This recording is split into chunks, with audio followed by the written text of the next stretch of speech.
taking notes from nobody. JAYLEN Brown. Your superstars have off games. Follow us on social media at Celtics Talk Weekly. Welcome into Celtics pregame live, everybody. I'm your host, Justin Lowe. Alongside with me, I have Rob, I have Ian, and I have Seamus. First, before we get going, boys, how are we doing? Great. Good, I'm excited. Big game. I'm good. We're coming off 3 days rest, and prove it. I'm sorry, we're like 5 minutes late. I was just sitting in the lobby, like just waiting to join the stream before we came in here. I forgot to hit join stream, so that's why we're 3 minutes late here. So my fault. 3 days rest. A little rusty. Hey, we ain't complaining because before we get going here, I just want to say go follow us on our social medias. For right now, it's at Celtics Talk Weekly, TikTok, Instagram, Celtics_Weekly on Twitter. And we finally recorded episode 3 of season 3 of our podcast. Go check it out on Apple, Spotify, and the visual version we posted on our YouTube, right, Rob? Yeah. Visual is on YouTube. Okay, perfect. So go check those out. Celtics and Raptors, 7:30 p.m., bottom of the hour. We're gonna take you guys right up until the tip and then come right back here for post-game live right after the final buzzer. But we have a little 3-game road trip we need to recap because the Boston Celtics had a very successful 3-game road trip, at least compared to their previous 5 games before the road trip.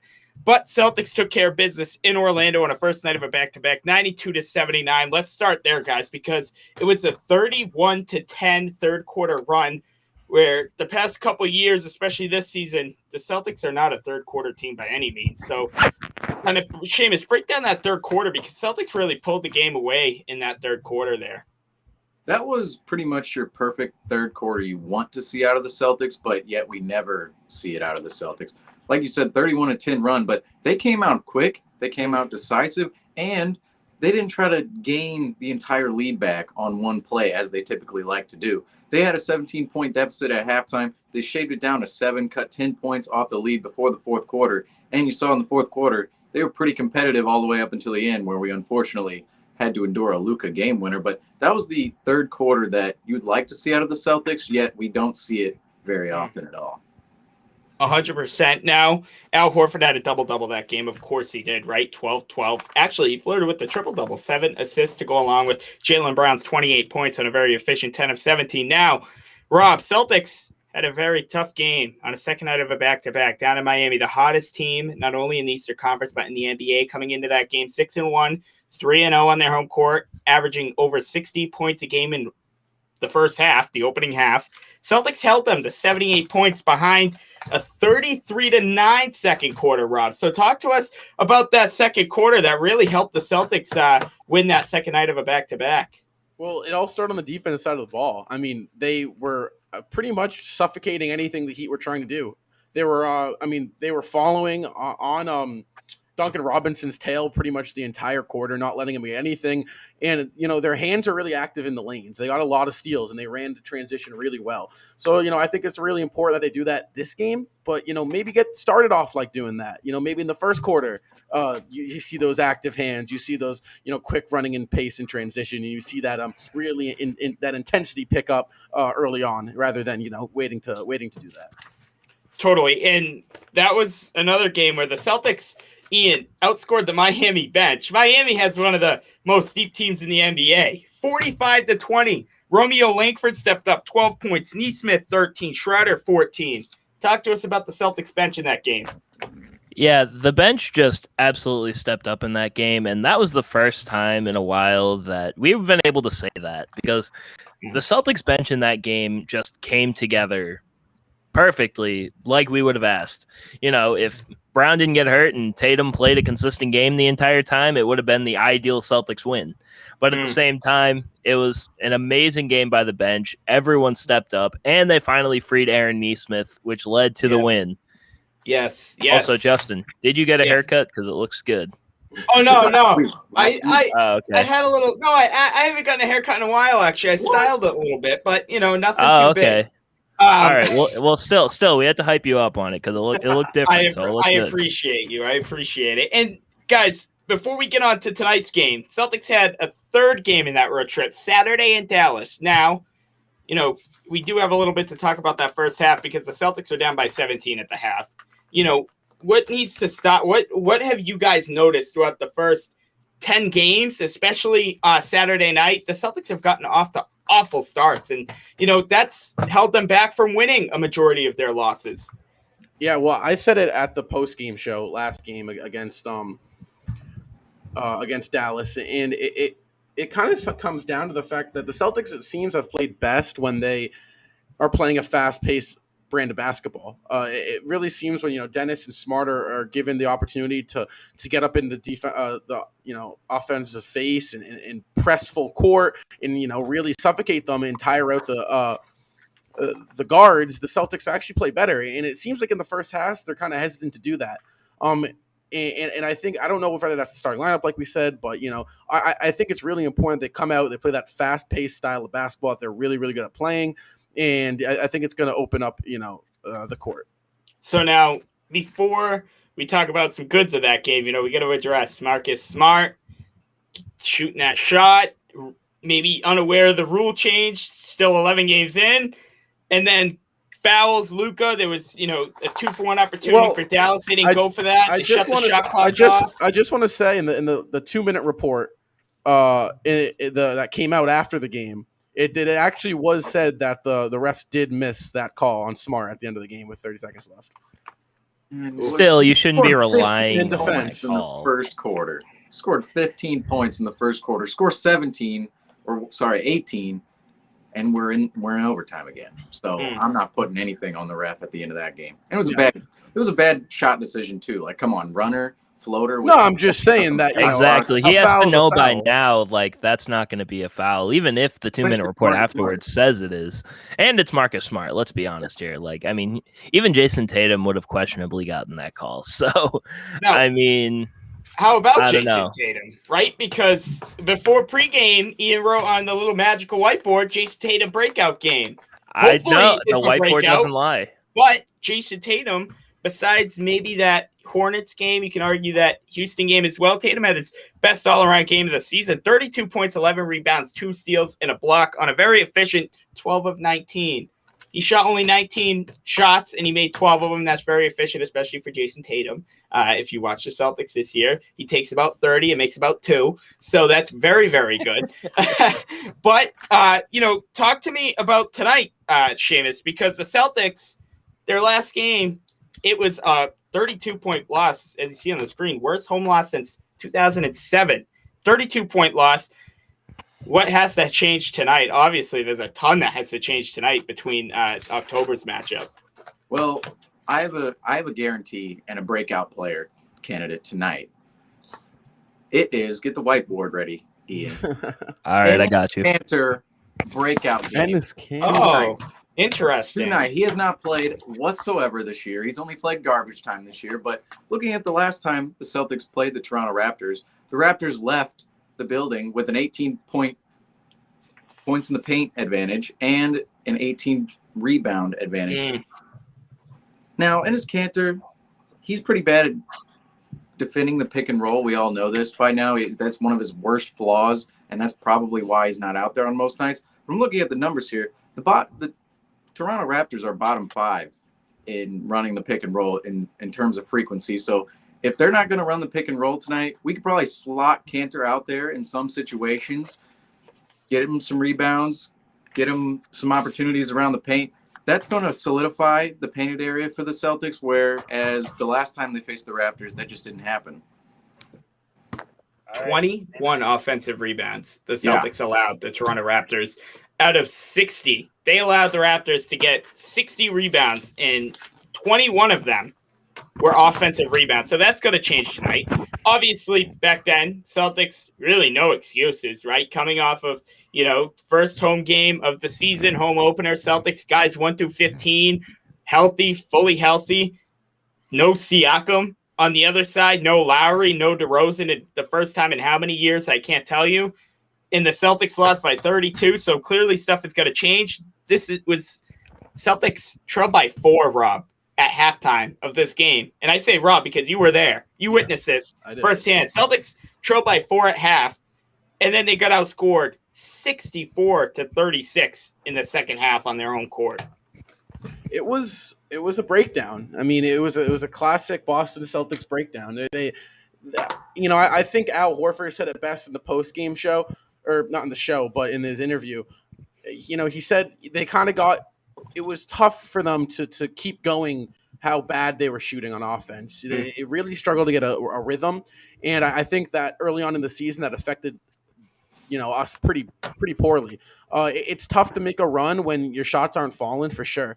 So I think the Celtics just really gave up in the second half. They made a mid third quarter run led by Al Horford, and I want to say JAYLEN Brown contributed a little bit into that run, not a lot. I think he had an and one or something. I want to say, but that second half was bad, and I think that was the game where everyone was kind of like, "Oh, this team isn't going to show us effort." And I think it was no effort in the second half, and the Raptors completely, pounced on them, and they took advantage. And what was it? They beat us by 28 in that second half. Yeah, 28, 64, 32 for the game. Yeah, on Yeah. opening night. Now, this is the same game after where Ime Udoka called JAYLEN Brown mind-boggling, his performance mind-boggling. Obviously, no JAYLEN Brown tonight, unfortunately. He scored 9 points, 3 of 13 from the field, and 0 of 7 from deep. Ian, the term mind-boggling. How mind-boggling was that loss? And it better not be as mind-boggling as tonight. The Celtics better be so mind-boggling tonight. It's a good thing, right? Where they're winning by 175 points tonight. It's honestly crazy to think that mind-boggling is now just all in our dictionaries as Celtics fans, because I mean we can describe anything that goes on as mind-boggling at this point. But I mean, I don't think the Celtics can play as bad as they played on that game against Toronto last time out. Rob watched it firsthand. It was probably like watching a high school team face an NBA team. That's probably what it was like in the second half. So I mean, the Celtics they need to bounce back. It's pretty crucial for them to bounce back in this game, just to prove that they can actually win a game on their home court. So. And they're going to be without a couple guys tonight. Brodric Thomas' shoulder is out. If you guys don't know who Brodric Thomas is, he is the Celtics' second two-way contract player. He will mostly be down in Maine. He's out tonight with the shoulder injury. JAYLEN Brown, who left the Miami game, didn't show up in the Dallas game with hamstring tightness. It has been officially ruled as a grade 1 strain. JAYLEN Brown today, or I should start off with Ime Udoka quote yesterday, I believe it was, quote, could miss 1 to 2 weeks. Now JAYLEN Brown comes out today, says there's still tightness, but zero pain, which is a little bit of relieving, Seamus, because, we know how serious a hamstring injury could be and how long it really could. Some people, a couple weeks, some people, God forbid, a month. So how good is that to hear JAYLEN Brown is in little to no pain at all? I take it with I take it with a grain of salt, because like we said, with this hamstring injury, it could take a week, it could take a month, it could take even longer. Like we're seeing with James Harden, he's still working himself back into game shape. But we saw during the playoffs last year with him, 2 seconds feels like into the semifinals against the Bucks, tears that hamstring, and he's pretty much not the same for the rest of the series. And JAYLEN Brown, it's good that there's no pain, but ultimately he's still not. It doesn't seem as if he's doing that many activities on the hamstring, although he apparently went through a workout today. I wouldn't rush JAYLEN Brown back if I were the Celtics. Now, it is important for this team to gain some cohesion moving forward with him in the lineup, because that's really what's been lacking the last 2 years, is that all of our star players, all of our key role players have been out of the lineup at different times. We just haven't been able to gain a chemistry.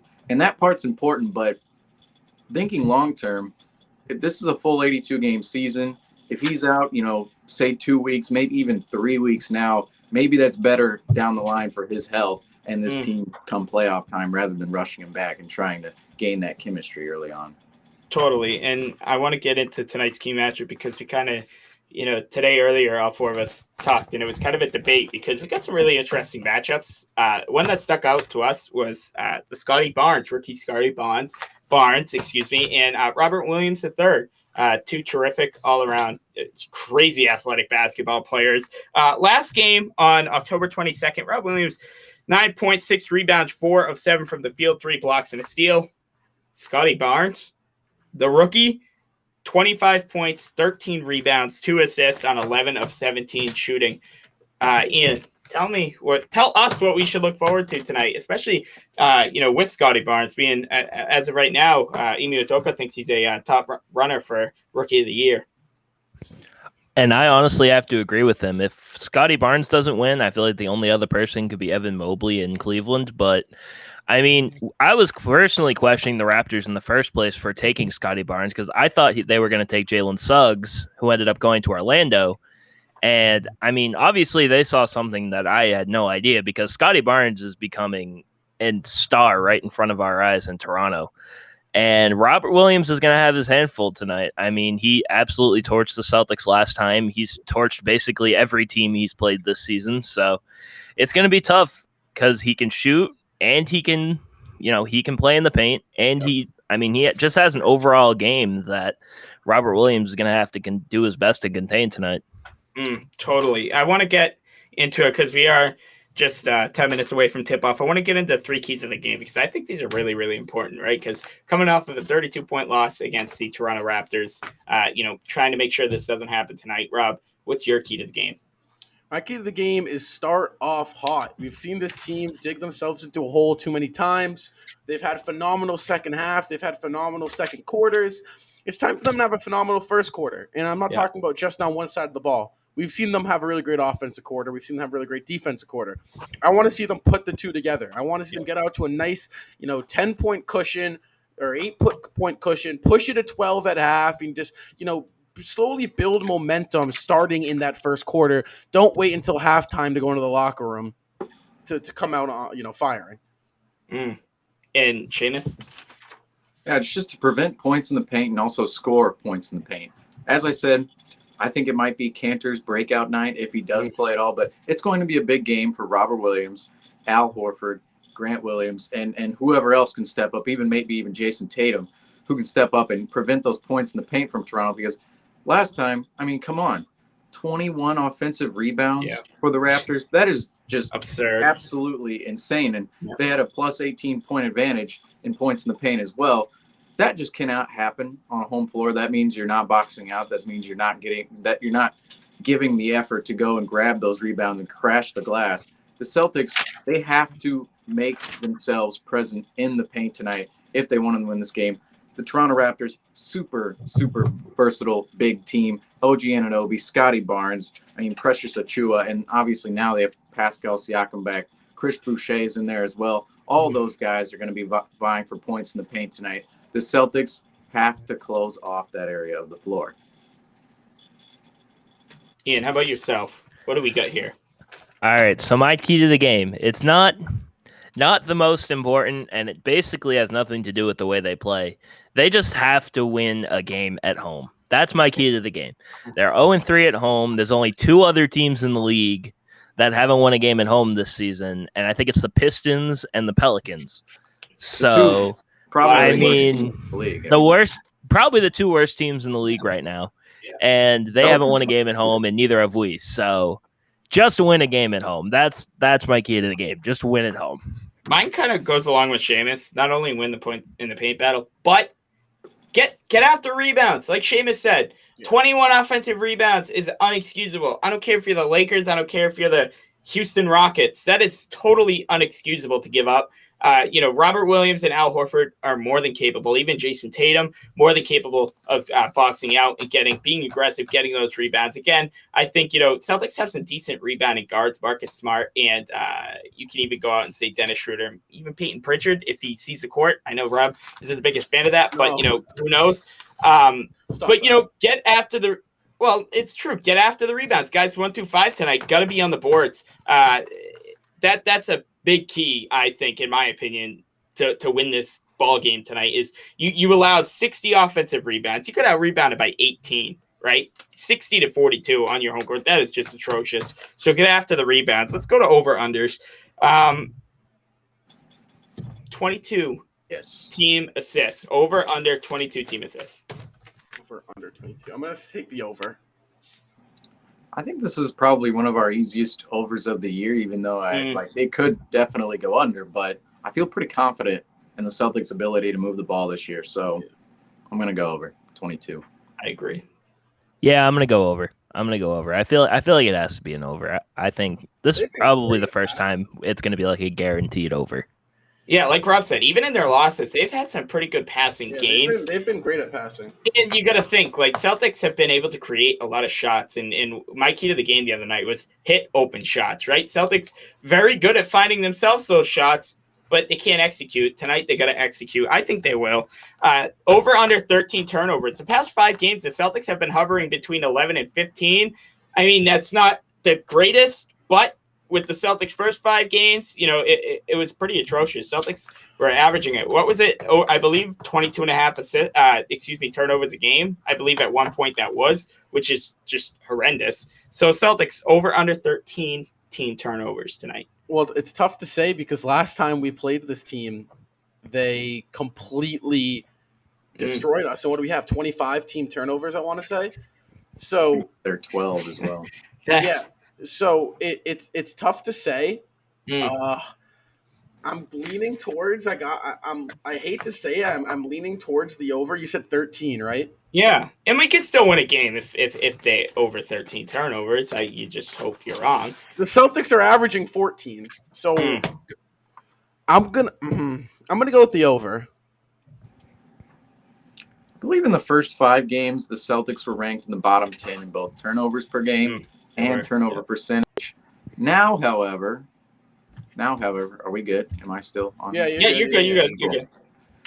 Now, however, I believe they're top 15. I believe they're 13th in both categories. They're hovering around 13th. So much better improvement from the Celtics over the last 5 games compared to the first 5 games, which that Raptors game did come in. 25 turnovers. That's ridiculous. I think the team should look at that number against that specific Raptors, this specific Raptors team. They should look at that number and be motivated not to turn over the ball tonight, especially on their home floor where they have it won. I'm going under 12 turnovers tonight.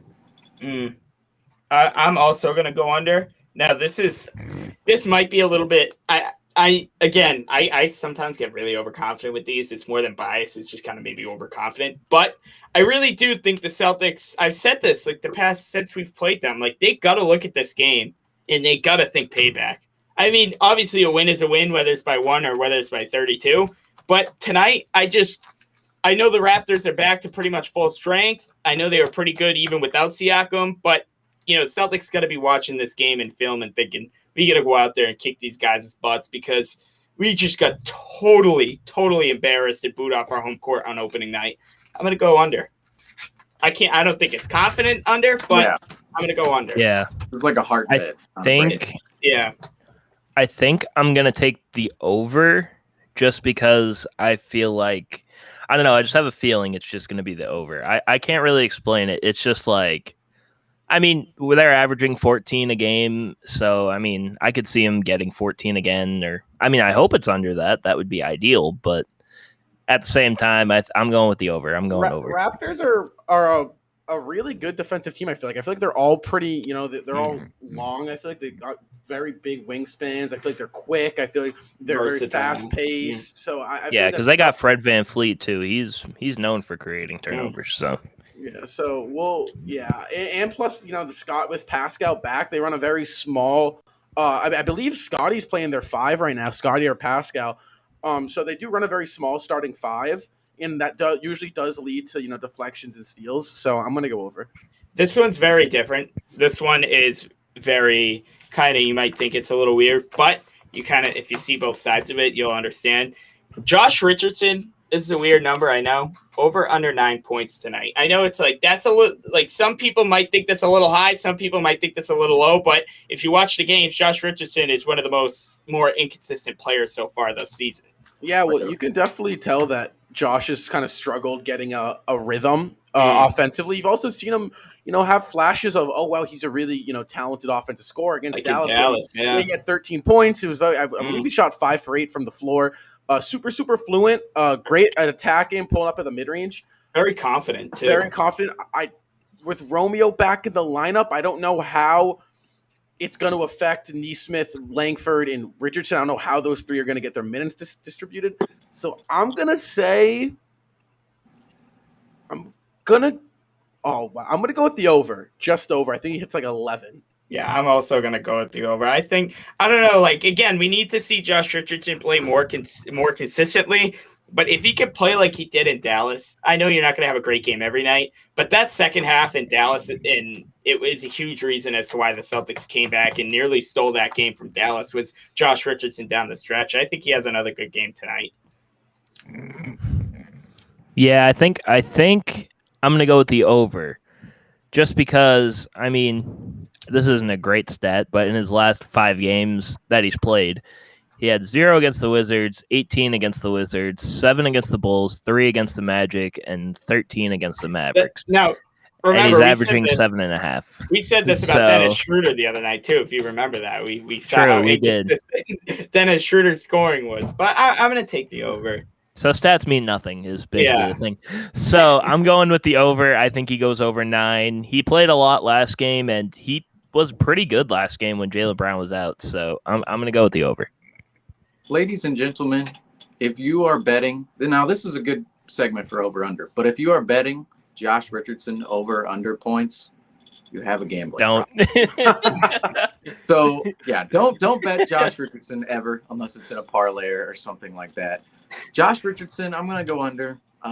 He has these weird freak games, like you said, he had 0 points against the Wizards, and then the next night out against the Wizards, he had 18.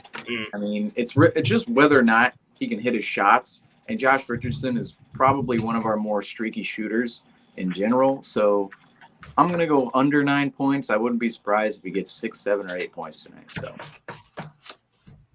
Oh, well, what do you think? Who do you think tonight, Seamus? Actually, it's kind of a good question for this over-under. Who do you think is going to step up on the bench tonight? I know you had mentioned Enes Kanter if he does see time tonight, but who do you? Is it the guy behind me, Aaron Neesmith? Is it Romeo Langford, like Rob was implying? Who do you could break out tonight? It would have to be one of those two guys, maybe even Grant Williams, potentially. Yep. The reason it has to be one of those two guys is we need defenders out on the floor. And Kanter, the reason you probably put him out there is because his one weakness, well, I mean, he has a bunch of weaknesses on defense, but his one weakness is kind of covered up a little bit better against this Raptors team than, say, others. But we're going to need defense in general. I wouldn't say we're going to see someone like Pritchard or Jabari Parker tonight. I think it's probably going to be Neesmith or Langford. I mean, I wouldn't be surprised if it's Grant Williams as well. I think those three players, it's the young guys tonight. Well, it is the bottom of the hour. We are just moments away from tip-off between the Celtics and Raptors, 7:30 at the TD Garden. What are some final thoughts, final predictions? This is usually when Ian brings out the whiteboard. Seamus guarantees something. Rob goes crazy on a parlay. So, what are our final thoughts before we close out? Gotta win. This is must win. This is definition of must win. What is the reaction if we don't win? We're gonna be 0-4. If we walk away 0-4 at home. If we, lose by 10 or something, like what is the media going to do here? Listen, there's no exceptions for tonight's game. I think it's what are the Celtics gonna do for the media? This is something we talked about in the podcast that we shot on Sunday morning. Is the Celtics have kind of given the media a lot to talk about this year, and like besides New York and LA, Boston is one of the biggest sports marketers out there. So. Rob, you want to point up? Rob, point up. All you have to do is point up, Rob. I don't know. Hey, there we go. Hey. Oh, no. There it is. All right. Win the basketball game. Now, if I remember, Seamus, did we make a prediction a few weeks ago about this? Of course. It's the game. We'll say, if we lose a game, we will get another 1,000 views on a live stream because that was our most watched live stream. Yes, was when we lost. Do it for the stats. We will win tonight against the Toronto Raptors. We will grab our first home win of the season. What is it? 3 weeks into the season now, but it's coming tonight. We're winning against the Toronto Raptors tonight. 5-6. Book it, bet on it, do whatever you want with it. We're winning tonight. Go Celtics. Let's go. And that's a guarantee. That is a guarantee. So we're gonna close this out after that. I'm Justin. That's Ian. Rob to the bottom right of me. That's Seamus right. I'm not gonna say it. That's Seamus right down there. And catch us on the post game show immediately after the final buzzer. I ain't taking those from nobody. Your superstars have off games. Follow us on social media at Celtics Talk Weekly.